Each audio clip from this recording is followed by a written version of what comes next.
Hi everyone, welcome back to finance and stock. तो आज की वीडियो में हम लोग depreciation and amortization schedule as per companies act सीखने वाले हैं।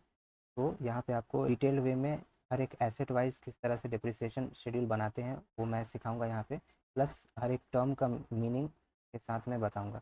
तो यहाँ पे आप देख सकते हो ये मार्च 2023 का डेटा दिया हुआ है, ऑडिटेड डेटा है।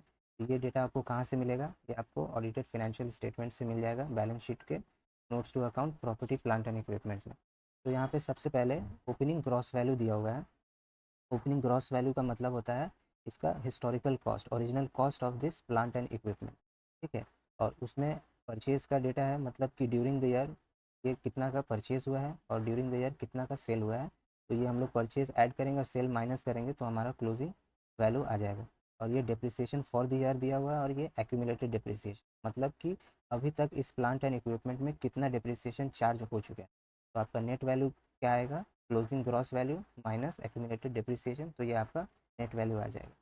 तो यहाँ पे हम लोग जो है वो टर्म समझ गए हैं। अब हम लोगों को सबसे पहले रिक्वायरमेंट है हमारा डिप्रिसिएशन रेट क्या है, फिर हम लोग आगे का प्रोजेक्ट करेंगे। तो उसको कैलकुलेट करने के लिए आपको यहाँ पे इज इक्वल टू प्रेस करके डिप्रिसिएशन फॉर द ईयर, क्योंकि डिप्रिसिएशन का रेट निकाल रहे हैं, तो ये डिप्रिसिएशन अमाउंट अब ये किस अमाउंट पे आया है, ठीक है। तो उसके लिए आपको ये क्लोजिंग ग्रॉस वैल्यू है, जो कॉस्ट वैल्यू है, उसमें माइनस कर देंगे एक्यूमुलेटेड डिप्रिसिएशन, तो हमारा नेट वैल्यू आ जाएगा के ऊपर ये डिप्रिसिएशन चार्ज हुआ है। लेकिन ये एक्यूमुलेटेड डिप्रिसिएशन में ही डिप्रिसिएशन फॉर द ईयर इसमें इंक्लूडेड है, तो उस वो माइनस हुआ है। तो नलीफाई करने के लिए आपको प्लस करना होगा डिप्रिसिएशन फॉर द ईयर। अब ब्रैकेट क्लोज करेंगे तो ये हमारा डिप्रिसिएशन रेट आ गया है। अब हम लोग का 5 ईयर प्रोजेक्शन करते हैं। तो पिछले साल का जो क्लोजिंग है वो हमारे नेक्स्ट ईयर का ओपनिंग बन जाएगा, तो इसको हम लोग लिंक कर देते हैं और कंट्रोल+3 से फॉर्मूला पेस्ट कर।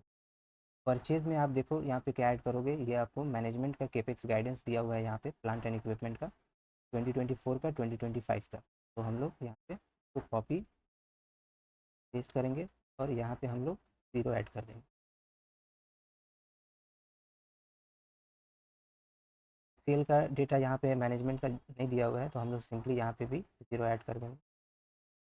फिर हम लोग क्लोजिंग ग्रॉस वैल्यू निकालेंगे, opening plus purchase minus cell, ये हमारा क्लोजिंग ग्रॉस वैल्यू आ गया। यहाँ पे ध्यान से देखना डिप्रिसिएशन फॉर द ईयर कैसे कैलकुलेट होगा। तो ये जो डिप्रिसिएशन निकलेगा, मतलब किस पे निकलेगा आप बताओ? जो इस साल का नेट वैल्यू है, ओपनिंग नेट वैल्यू है, मतलब ये एसेट का वैल्यू बचा हुआ है, इस पे डिप्रिसिएशन चार्ज होगा। तो दिस इनटू डिप्रिसिएशन का रेट, इसको हम लोग एब्सोल्यूट फ्रीज करेंगे, प्लस जो इस साल जो एडिशन हुआ है उस पे इनटू डिप्रिसिएशन का रेट, तो एब्सोल्यूट फ्रीज करेंगे।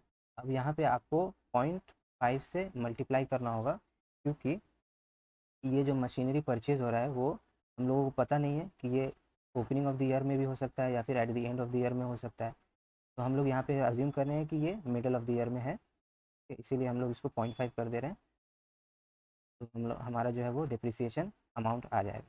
अब सिंपली इसको कंट्रोल+C कंट्रोल+V कर देंगे तो हमारा डिप्रिसिएशन आ गया।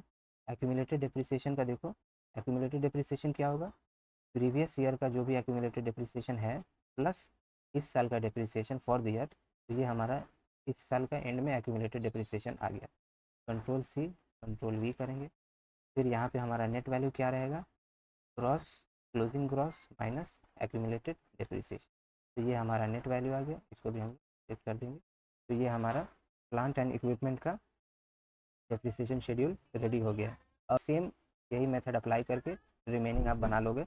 अगर आपको वो भी चाहिए कि हाँ वो रिमेनिंग एसेट्स का भी किस तरह से बनाना है, तो आप वीडियो के कमेंट बॉक्स में डाल देना, तो मैं वो भी बना दूँगी, ठीक है। तो मिलते हैं नेक्स्ट वीडियो में।